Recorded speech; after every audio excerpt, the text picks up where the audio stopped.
عوام مردم میگه از کی را قبول کنیم؟ این مولایی چیز میگه، این مولایی چیز میگه. به الله قسم عوام خدا خوب بیدار کن، در یک معامله دنیوی در تردد نافتادی. هر روز تلاش کردی که جنس جوپانی را پیدا کنی.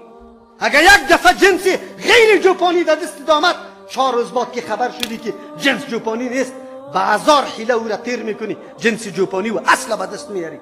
تو را بالله قسم یک روز به خاطر ترمیم دین خود، به خاطر تعمیر دین خود، به خاطر فهم دین خود قدم رنجه کردی، در درس قرآن حاضر شدی، در درس حدیث پیامبر حاضر شدی که باز شک و شبه برات میاد یا نمیاد؟ کجا میاد؟ میگه ما مؤمن هستیم، به نظام الله عقیده داریم، اطیعوا الله، اطاعت الله را بکنی، و اطیعوا الرسول، اطاعت پیامبر را بکنی، و اول الامر منکم، اطاعت صاحب امر را بکنی.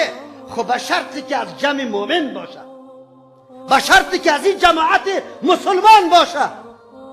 تا وقت اطاعت اینمی صاحب امر میکنی که از جمع مسلمان است، گپش از جماعت مسلمان است، سخنش از جماعت مسلمان است، اگر او عالم است، اگر او حاکم است.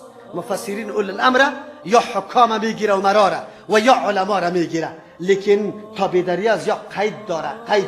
قید کیست؟ منکم است، از جماعت شما باشه. اگر سخن گفت که او از جمع مسلمانان نیست، اینجا باز اطاعت نمیشه. ما میبینیم که سخن عالم ما به استناد دلیل از قرآن و حدیث استوار است یا سخن خیالی را گفته. ما پیر صاحب سعی میکنیم که او خوای خود به ما قصه میکنه، یعنی که از کتاب الله و سنت رسول الله برای ما بیان میکنه. بیایه امو مسائلی که براتون میگه، امو مسائل شما یک دفعه سوال بکنه که سند ازی را بده. جناب عالم صاحب تو که کدام موضوع را من حیث دین برای ما شمار کرده ای، محکم مرا برای ما فتوا میدی که از یک مذهب برآمدی دره زده میشی. این حدیث است، قرآن است. این پیروی از یک مذهب با کدام استناد، با کدام دلیل؟ این صحابه کدام مذهب داشتن یا چه رقم کردن؟ خب ما و تو روان هستیم، چیزی که با ما و تو میگه گفتن فقط روان هستیم، دلیل طلب نکردیم. جناب تو مرا میگی این قسم ذکر بکن، در کدام کتاب اذکار، در کتابای حدیث باب وسیع گذاشته میشه، کتابات تصنیف شده، برام ارائه جمعی ذکر در کدام ذکر پیامبر آمده؟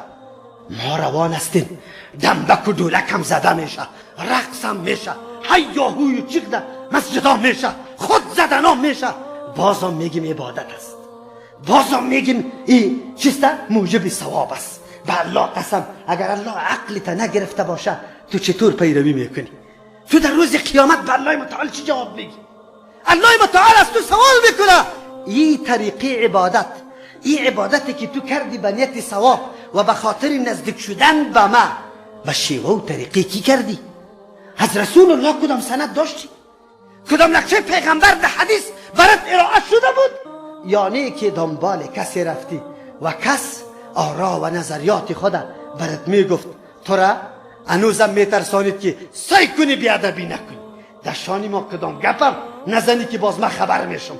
از عقیده قرآن خلاف تو را میترسانه و یا ضرر رساننده و نفع رساننده بلا اسباب کیست؟ امروز پیر صاحب تو را میترسانه، ملا صاحب تو را میترسانه. چرا بیادرک مسلمانم؟ عقیده چرا فرا نگرفتی؟ باز به الله جواب میدیم. قرآن برای ما چی میگه؟ اطیعوا الله و اطیعوا الرسول و اولی الامر منکم. بله الله ما را مامور به اطاعت الله و رسول مطلقاً کرده. اطاعت رسول میشه، چون چرا گفته نمیشه، سوال نمیشه. لما؟ چرا نمیگی؟ پیامبر عمل کرده و میکنم، ترک کرده ترک میکنم. این اتباع پیشم براتان تشریح کردم. بله